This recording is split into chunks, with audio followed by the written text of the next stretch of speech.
कुमार, अगर मैं कहूं कि पाकिस्तान को सलाम करने का जी चाहता है तो आप नाराज तो नहीं हो जाएंगे?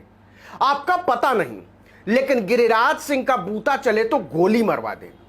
खैर, अब तो मैंने कह दिया, लेकिन मैं सच में कह रहा हूं कि हमारे देश के हिंदू हृदय सम्राटों को अपने बौनेपन से ऊपर उठकर सोचना चाहिए और पाकिस्तान से सीखना चाहिए।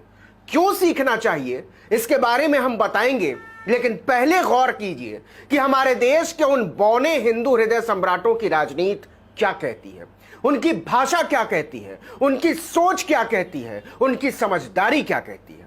मुसलमानों को मार दो, उन्हें अरब सागर में फेंक दो, उनकी औरतों के साथ बदसलूकी करो, ईसाई ननों, पादरियों और अध्यापकों को जलील करो।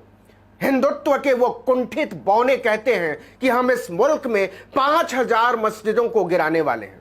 वो बौने नारे लगाते हैं, अयोध्या तो अभी झांकी है, काशी मथुरा बाकी है।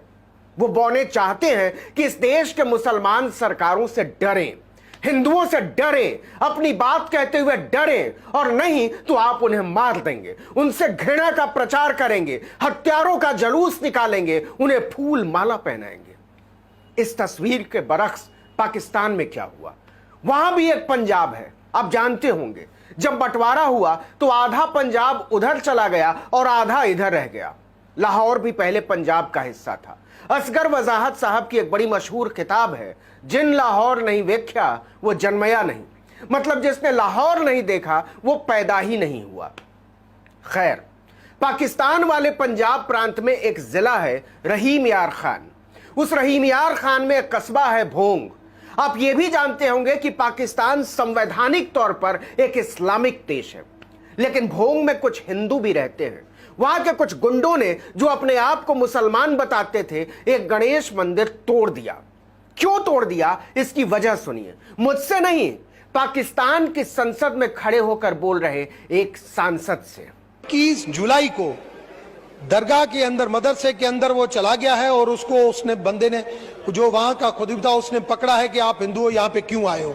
उसको जब मारा है तो उसका पेशाब निकल आया, जिसकी वजह से उसके खिलाफ जो है वो एक्शन लिया गया। उसके दूसरे दिन उसके खिलाफ FIR काटी गई, वो भी 295A में।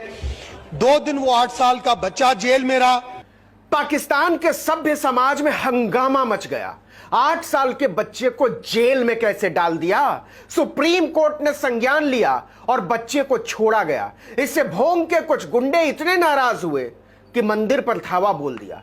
लेकिन पाकिस्तान के सुप्रीम कोर्ट से लेकर संसद और समाज तक ने एक सुर में कहा कि हम ये होने नहीं देंगे। पाकिस्तान के अंदर अक़लियतें महफूज हैं और महफूज रहेंगी। कुछ एलिमेंट्स जिसकी सोचें गलत है, उनको कभी भी हम आगे बढ़ने नहीं देंगे। सुप्रीम कोर्ट ने कहा हम खुद इस मामले की निगरानी करेंगे। फर्ज कीजिए भारत में किसी मस्जिद पर यह धावा हिंदुओं ने बोला होता। मैं अयोध्या, काशी, मथुरा की बात नहीं कर रहा। 2020 की जनवरी में देश की राजधानी दिल्ली में मस्जिदों की मीनारों पर चढ़ाए थे गुंडे। मुसलमानों के दर्जनों घर और दुकानें फूंक दी गई थीं, लेकिन न सरकार को इससे कोई फर्क पड़ा, न पुलिस को, न समाज को। एक मंत्री ने नारा लगाया था, देश के गद्दारों को जूते मारो सालों को। लेकिन इस्लामिक देश होने के बावजूद जब पाकिस्तान में अल्पसंख्यकों पर आंच आती है तो प्रधानमंत्री से लेकर संसद और अखबार, टीवी चैनल तक बेचैन हो जाते हैं। इमरान खान आदेश देते हैं कि मंदिर को दोबारा बनाया जाए, और बनाने वाले होते हैं मुसलमान। वो आपस में चंदा करते हैं, हिंदू समुदाय से माफी मांगते हैं और खुद मंदिर को सजाने संवारने का बीड़ा उठाते हैं। आईन पाकिस्तान अक़लियतों के हकूक़ का मुकम्मल तहफ़्फ़ुज़ करता है और ये ऐवान भी इस अज़म का इआदा करता है कि अक़लियतों के हकूक़ और इबादतगाहों का भरपूर तहफ़्फ़ुज़ किया जाएगा। इस नुक्ते पर पूरी कौम, हुकूमत एक है।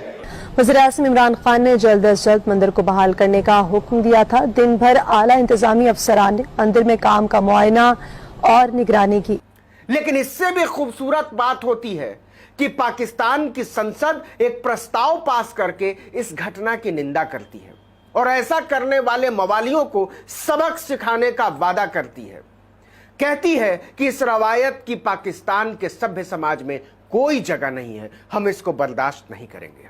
कायदे-ए-आज़म ने कहा था कि पाकिस्तान में आप आजाद हैं, आप आजाद हैं अपने मंदिर में जाने के लिए, आप आजाद हैं अपनी मसाजिद में जाने के लिए और किसी भी इबादत गाह में। आपका कोई भी मजहब, जात या मसलक हो सकता है। रियासत के उमूर का इससे कोई ताल्लुक नहीं। मैं इस खबर से गुजरते हुए सोच रहा था कि अगर ऐसी ही घटना किसी मस्जिद के साथ भारत में हुई होती तो भारत के टीवी चैनलों का रुख क्या होता, उन टीवी चैनलों के संपादकों का रुख क्या होता। हमने इसे देखा है। जब अयोध्या का फैसला आने वाला था, न्यूज रूम में जश्न का माहौल था। बड़े बड़े एंकर लिख रहे थे कि हमें मंदिर के हक में फैसले का बेसब्री से इंतजार है। लेकिन पाकिस्तान के टीवी चैनल क्या कर रहे थे?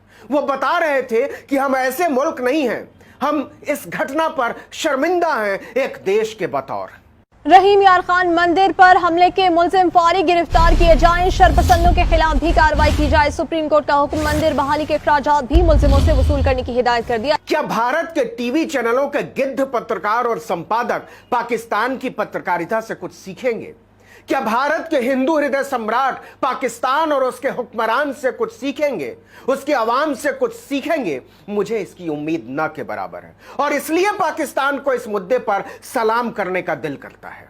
इनकी इबादत गाहों को कोई भी तबाह नहीं करेगा, नुकसान नहीं पहुंचाएगा और ना वहां से कोई शय मुसलमानों की इबादत गाहों में ले जाई जाएगी। पाकिस्तान और मुसलमान से नफरत की राजनीति ने हमें इंसान तक नहीं रहने दिया है।